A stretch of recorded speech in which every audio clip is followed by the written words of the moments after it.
தமிழ் உறவுகளே, இன்று நாம் பார்க்க இருக்கும் கோவில் கடலூர் மாவட்டம் நெல்லிக்குப்பத்தில் உள்ள கைலாசநாதர் கோவில் தான் பார்க்க போறோம். இந்த கோவிலை பற்றி முழுமையா தெரிஞ்சுக்கிறதுக்கு முன்னாடி இந்த பகுதியில மொத்தம் 3 கோவில்கள் இருக்கு. இன்னைக்கு நம்ம பார்க்க போற கைலாசநாதர் கோவிலும் பூலோகநாதர் கோவிலும் அங்கிருந்து 2 கிலோமீட்டர் தொலைவில் சிவலோகநாதர் கோவிலும் இருக்கு. இந்த 3 தலங்களும் சிவபெருமான் வழிபட்ட தலமாகவும், அது மட்டுமின்றி 3 கோவில்களும் முக்கோண அமைப்பிலும் கட்டியிருக்காங்க. இப்போ நம்ம கைலாசநாதர் கோவிலை சுற்றி வரலாம். தட்சிணாமூர்த்தி பார்ப்பதற்கு ரம்மியமான தோற்றத்துடனும் சிறு புன்னகையுடனும் இத்தலத்தில் அருள் பாலித்து வருகின்றார்.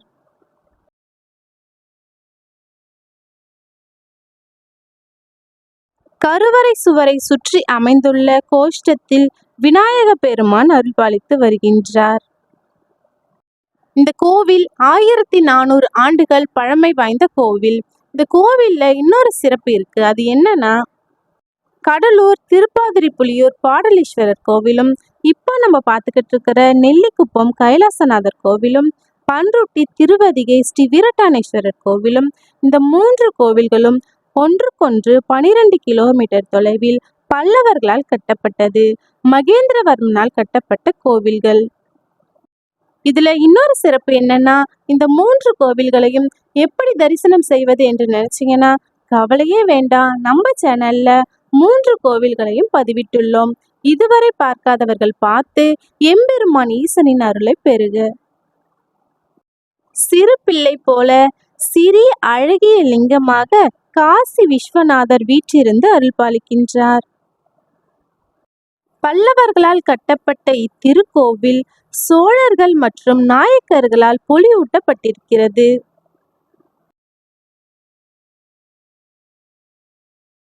சமீப காலத்தில் இத்திருக்கோவில் கவனிப்பாரற்று கைவிடப்பட்ட நிலையில் இருந்தது. இத்திருத்தலத்தில் மகாவிஷ்ணுவையும் காணலாம். இங்கு சங்கையும் சக்கரத்தையும் ஏந்தியவாறு மகாவிஷ்ணு காட்சி தருகிறார்.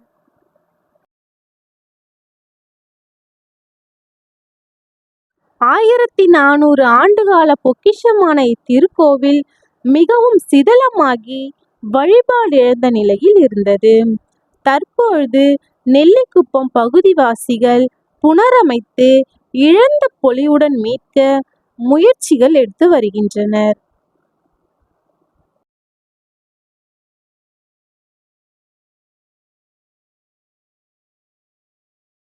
மரத்திற்கு அடியில் விநாயக பெருமான் இருக்கிறார். விநாயகரை தரிசித்த பின்பு நம் முருகப்பெருமானை காணலாம். மயில் வாகனத்துடன் முருகப்பெருமான் இத்திருத்தலத்தில் சுப்பிரமணியராக ஸ்ரீ வள்ளி தெய்வானையுடன் அருள்பாலித்து வருகின்றார்.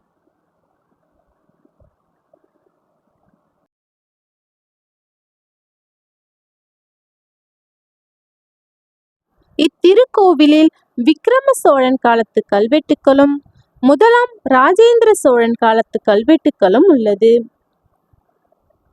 இக்கல்வெட்டுக்களில் இக்கோவிலை கைலேஸ்வரமான ராஜேந்திர சோழேஸ்வரம் என்று குறிப்பிடப்படுகிறது.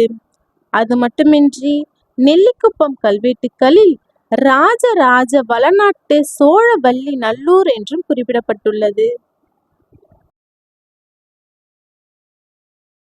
இங்கு துர்காதேவி காட்சி தருகிறார். பிரயோக சக்கரம் கொண்ட துர்காதேவியாக இத்திருத்தலத்தில் அருள் பாலித்து வருகின்றார்.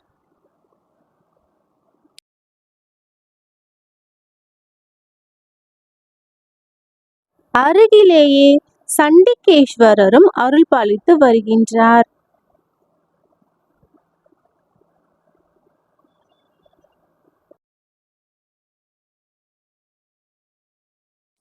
சண்டிகேஸ்வரரை தரிசித்த பின்பு அருகில் ஜேஷ்டாதேவியை காணலாம்.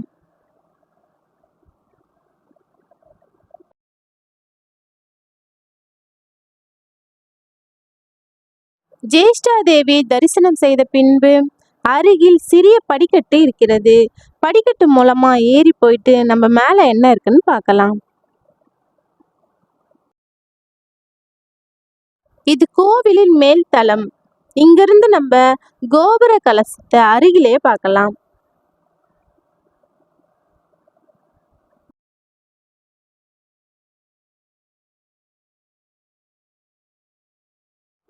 பொதுவாக சிவன் கோவில்களில் ஆஞ்சநேயரை தரிசனம் செய்வது வழக்கம் இல்லை.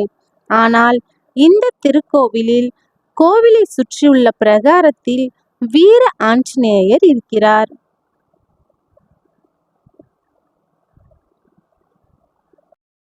ஆஞ்சநேயரை இங்கு தரிசனம் செய்த பின்பு நாம் சனீஸ்வரனை காணலாம்.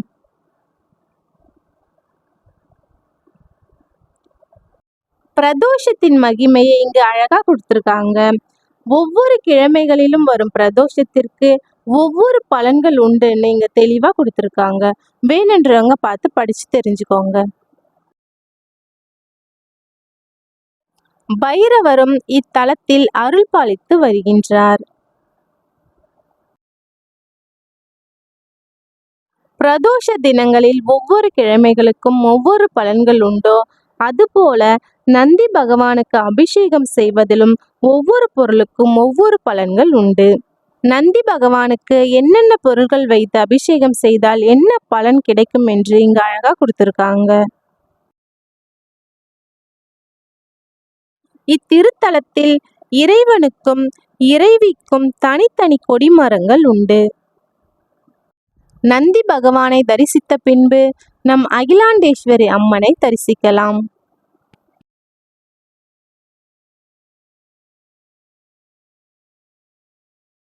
அகிலாண்டேஸ்வரி அம்மன் தனி சன்னதியில் பிரம்மாண்டமாக காட்சியளிக்கிறார்.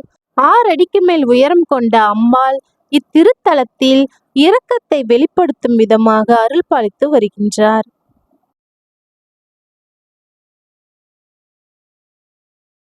இக்கோவிலின் மூலவரான கைலாசநாதர் அற்புதமாக காட்சி தருகிறார்.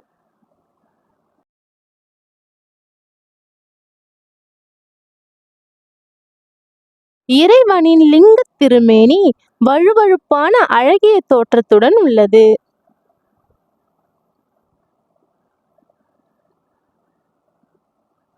நடராஜ பெருமானை காணலாம். இங்கு நவகிரகங்களை சுற்றி வருவோம்.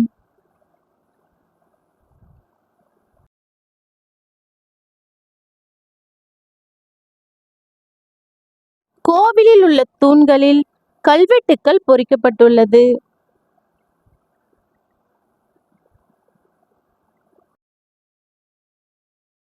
தூணை சுற்றியும் கல்வெட்டுக்கள் பொறிக்கப்பட்டுள்ளது.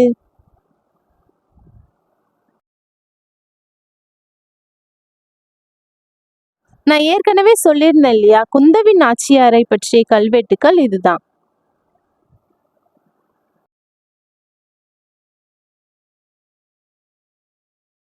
ஒரே கோப்பில் நவகிரகங்கள் வரிசையாக நிற்பதை இங்கு காணலாம்.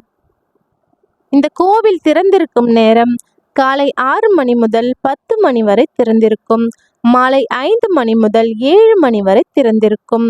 இந்த கோவில் எங்க இருக்குன்னா, கடலூர் மாவட்டம் நெல்லிக்குப்பம் காவல் நிலையத்திலிருந்து 2வது இடதுபுறம் போனோம்னா காந்தி தெரு என்று அழைக்கப்படும் சிவன் கோவில் தெருவில் வலதுபுறமாக சுமார் 1/2 கிலோமீட்டர் தூரம் நடந்து சென்றால் கோவிலை காணலாம்.